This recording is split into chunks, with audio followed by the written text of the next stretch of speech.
Artificial intelligence കരുത്താർജിക്കുന്നതോടെ IT. രംഗത്ത് കനത്ത തൊഴിൽ നഷ്ടമുണ്ടാകുമെന്ന ആശങ്ക ഇന്ത്യയിലും സജീവമാകുകയാണ്.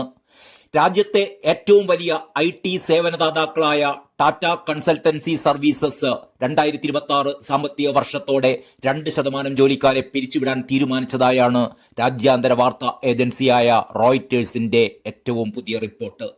മിഡിൽ സീനിയർ മാനേജ്മെന്റ് തലത്തിലുള്ള 12,000-ലധികം തൊഴിലാളികളെയാണ് TCSന്റെ ഈ തീരുമാനം ബാധിക്കുക.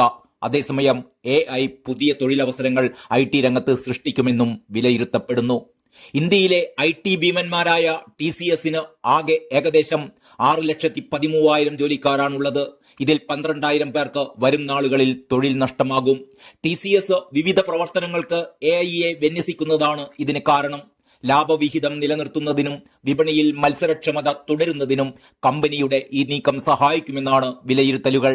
ഐ.ടി. രംഗത്ത് വൻ കമ്പനികളെല്ലാം AI-യിൽ വൻ നിക്ഷേപങ്ങൾ നടത്തുകയും ജോലിക്കാരുടെ എണ്ണം വെട്ടിച്ചുരുക്കുകയും ചെയ്യുന്നത് ഇപ്പോൾ ആഗോള ട്രെൻഡാണ്.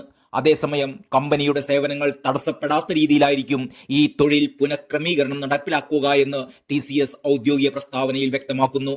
ഐ.ടി. രംഗത്ത് ഭാവി സുനിശ്ചിതമാക്കാനുള്ള നടപടികൾ സ്വീകരിച്ചു വരികയാണ് കമ്പനിയെന്നും പ്രസ്താവനയിൽ TCS അധികൃതർ പറയുന്നുണ്ട്. $253 ബില്യൺ വരുമാനമാണ് ഇന്ത്യൻ ഐ.ടി. രംഗം പ്രതിവർഷം ഉണ്ടാക്കുന്നത് എന്നാണ് റിപ്പോർട്ട്. ഇവരിലെ ഏറ്റവും വലിയ തൊഴിൽ ദാതാക്കളാണ് ടാറ്റ കൺസൾട്ടൻസി സർവീസസ്. ടാറ്റ ഗ്രൂപ്പിന് കീഴിലുള്ള TCSന്റെ ആസ്ഥാനം മുംബൈയാണ്. തൊഴിൽ നഷ്ടമാകുന്നവർക്ക് TCS നഷ്ടപരിഹാരവും മറ്റ് ആനുകൂല്യങ്ങളും നൽകുമെന്ന് ദേശീയ മാധ്യമമായ ടൈംസ് ഓഫ് ഇന്ത്യയുടെ വാർത്തയിൽ പറയുന്നു. നോട്ടീസ് പീരീഡും ആനുകൂല്യങ്ങളും നൽകിയാവും തൊഴിലാളികളെ പിരിച്ചുവിടുക.